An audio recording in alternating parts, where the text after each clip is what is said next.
Good afternoon, I'm Malcolm Jordan and this is your Midday News Fix for Thursday the 6th of March.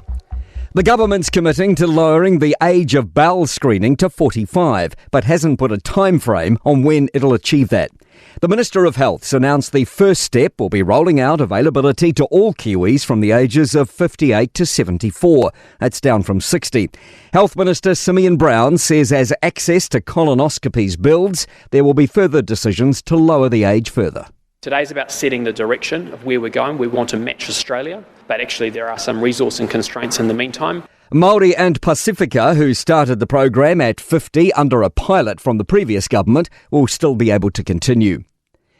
Moves to train more primary care nursing staff is being lauded as a good start. From next year, annual training places for nurse practitioners in primary care will go from 60 to 120. Advanced education will also be funded for up to 120 primary care registered nurses.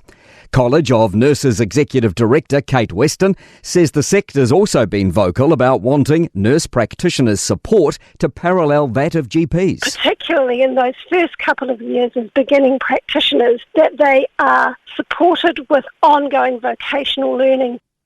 Confusion around the Reserve Bank Governor's resignation. Adrian Orr's announced he's quitting 2 years into his second 5-year tenure. Neither the Prime Minister nor Finance Minister are giving any details of why he's abruptly quit.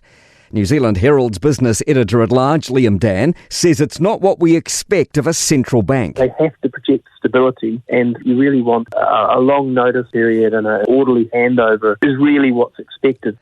The Education Minister is managing to get more bang for our buck when building classrooms.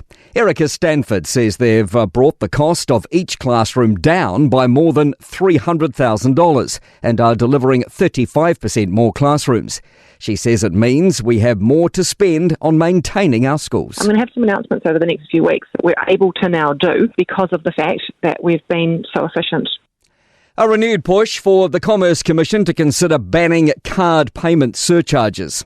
Consumer New Zealand says while the Commission's considering lowering interchange fees, there's no guarantee this will reduce charges for consumers. It says a ban would be a simple and effective solution. Acting Head of Research, Jessica Walker, says they've received complaints about a lack of transparency and excessive surcharges. Over the last couple of years, we've received hundreds of complaints from people who have paid well above that 2% threshold. We've had some complaints as high as 20%. Cyclone Alfred's descent on Australia might have slowed, but disaster preparations are going full steam ahead. The Category 2 storm is around 300 kilometres east of Brisbane, estimated to make landfall tomorrow and into Saturday. Waves of 7 metres are expected. To sport, Liverpool's solitary shot on target by Harvey Elliott in the 87th minute has secured a 1-0 away victory over Paris Saint-Germain in the opening leg of their round of 16 Champions League football tie.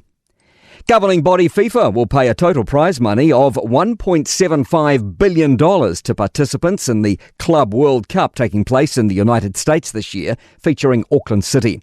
And tennis player Lulu Sun has won her opening match against world number 37, Rebecca Shramkova, in the Indian Wells tournament. I'm Malcolm Jordan. That's your latest news fix. We'll be back with the next update at 5 p.m. from the Newstalk ZB newsroom.